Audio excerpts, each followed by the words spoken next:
যদি আমার রামের শরীরে কোনো আঘাত লাগে না, তাহলে কষ্ট আমার হয়।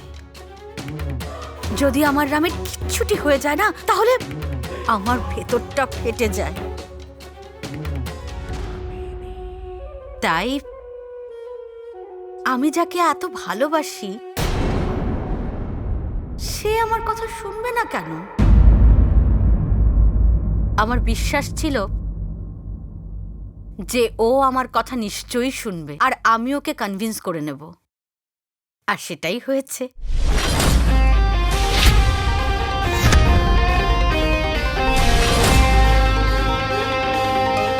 রাজেন্দ্র, এই বিয়ে বাড়ি, এই অনুষ্ঠান, নিয়ম কানুন, এই সব কিছু তো ওর জন্যই হচ্ছে। শুধুমাত্র আমার নাতি রামের জন্য এইসব হচ্ছে। আরে যে কেসটা করে ওর কোনো লাভ হবে না, সেই কেস আমার নাতি লড়বে কেন? সেই জন্যই তো আমার মনে হলো যে আমার নাতি এই কেসটা থেকে দূরেই থাক, আর ও নিজের বিয়ের ওপরে ফোকাস করবে। আমি ওকে বললাম, আর ও আমার কথা মেনে নিল। তাহলে মা, এটা কি ঠিক হলো? সে একটা কেস হাতে পেয়েছিল, ওর যদি মনে হয়। বাস রাজেন্দ্র,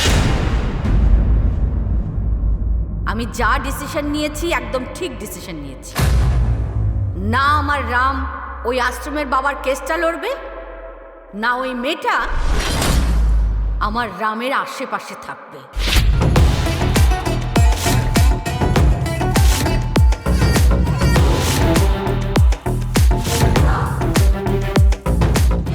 কিন্তু মা, তোমার ওই মেয়েটার উপর রাগ কেন?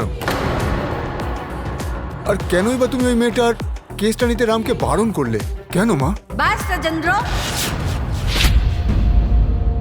আমি মানা করেছি মানে রামের ওই কেসের ব্যাপারে কোনো কথা হবে না, আর এই বাড়িতে ওই মেয়ের সম্পর্কেও কেউ কোনো কথা বলবে না। তুই দেখতে পাসনি ওই কেসটা নিয়ে সিয়া কতটা ডিস্টার্ব ছিল? ও কত কান্নাকাটি করছিল, ভয় পাচ্ছিল। এরপরেও তুই বলবি যে রাম ওই কেসটা লড়ুক? যার জন্য আমার নাত বউয়ের চোখে জল ঝরেছে, তার সব কিছু আমি বরবাদ করে দেব।